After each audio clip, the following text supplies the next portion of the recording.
Hello girls and boys, hope you got your bolters ready because we're gonna be purging in the name of the Emperor.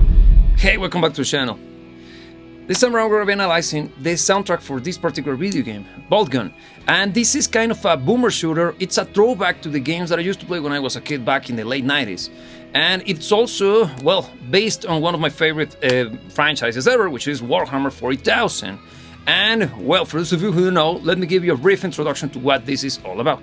Warhammer 40,000 is a tabletop wargame where miniature armies clashes in battles set in the grim darkness of the 31st millennium, where humanity, in order to conquer the galaxy, created the Space Marines, basically overpowered superhumans wielding insane weaponry.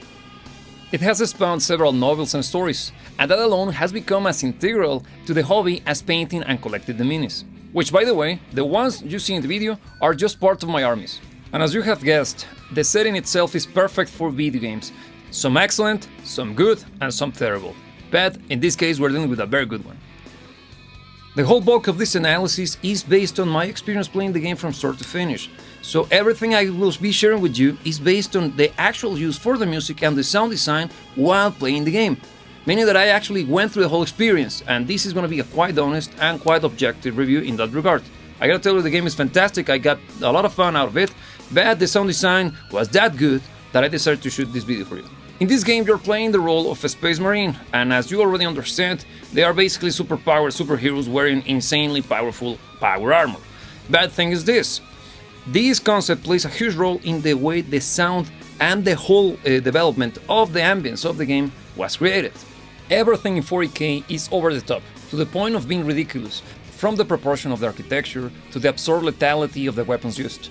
And in Boltgun, it feels, looks, and particularly sounds like you are the Space Marine fighting on the field. Speaking of which, the power armor worn by the Space Marines is meant to be ridiculously heavy, and in the game, every step your character takes is loud and powerful, adding to the immersion. But since we're talking about the Astartes, they are way faster than regular humans, and you can use the momentum of your motion and the weight of your armor as a weapon, all with the satisfactory sound that comes with it. One of the things that I like the most about this is that it takes quite seriously the whole concept of it being a game from decades past, from the aesthetics and particularly the badass sound design. Computers back in the day weren't as standardized as they are today, so that meant that many people have completely different experiences while playing the game depending on the kind of system or the rig they were rocking. Going back to the dark age of technology, most games ran on MS-DOS. Classics like Duke Nukem 3D and Shadow Warrior, both running on the built engine, which is famous for its level of interactivity and immersion. And as you can see, Boltgun is drawing some of its inspiration from those classics. But different from what we have to deal with in modern PC gaming today, back in the day, depending on the kind of sound card that you have access to, the sound of the music and sound effects will be different when compared to other rigs. Names such as Game Blaster or Sound Blaster were part of common PC gaming terminology back in the day. And those were, believe it or not, synthesizers that were playing the music back to you live while you were playing. Let me show you some examples.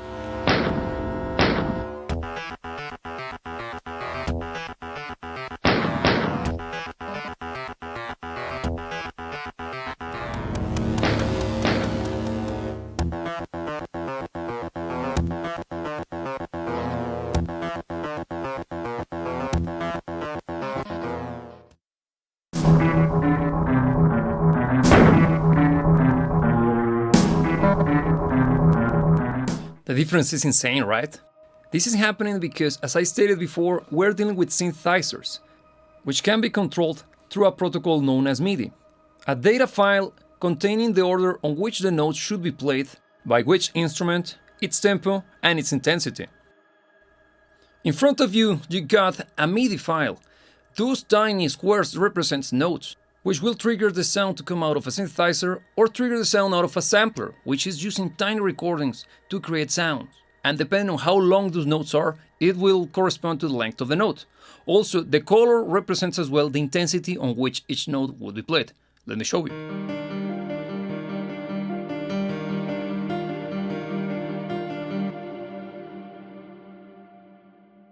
Since the squares are only a representation of the characteristics of the notes being played, you can move them around and modify them to taste. In this example, I'm going to change the pitch of the entire performance in real time.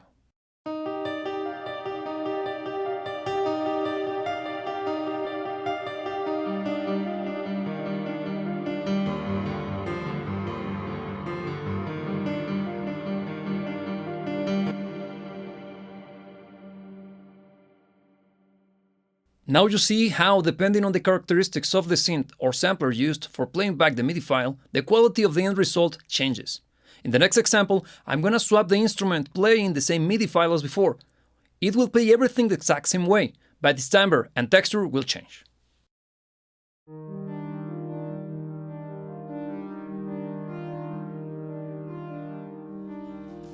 But why would a musician run the risk of his music not being portrayed as he envisioned?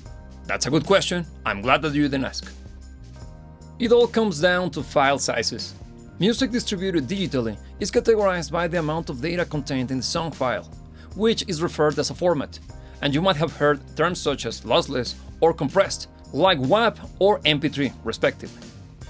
A 16-bit of resolution WAV file at 41,000 Hz is what is considered CD quality, and your average 3-minute song is as big as 30 to 50 megabytes. In contrast, the entirety of the original Doom is no more than 13 megabytes. Let that sink in. The music in this game is taking us back quite closely to that era, due to the fact that it's using sounds or synthesizers that were kinda similar to what we used to hear back in the day. But of course, there is a modern spin to everything we hear.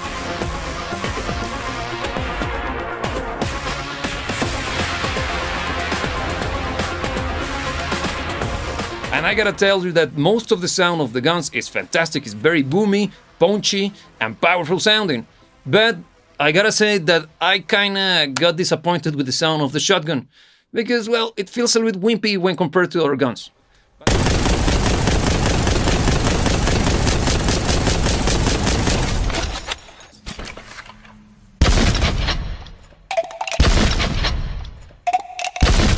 Bruh.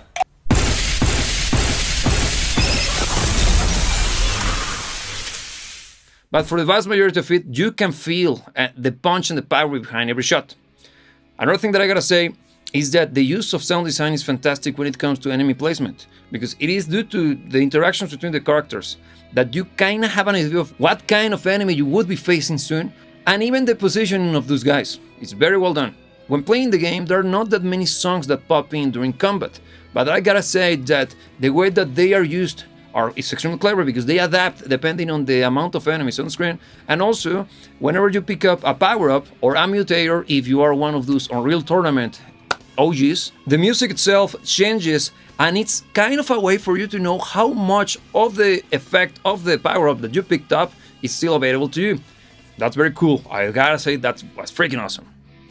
As you can tell, I do like the game quite a lot.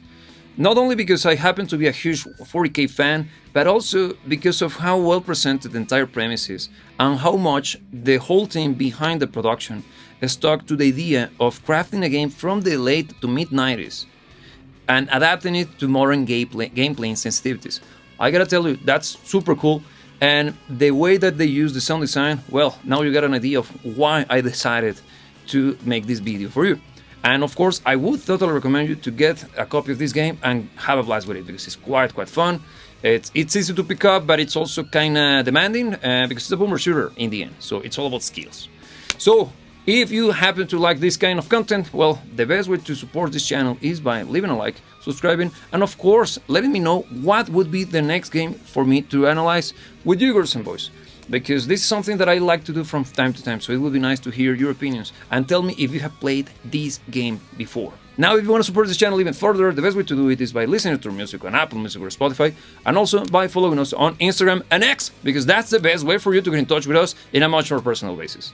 Now, girls and boys, as every single time I meet you, I gotta remind you that you should never let anybody tell you what to dream about. And remember that the Emperor protects.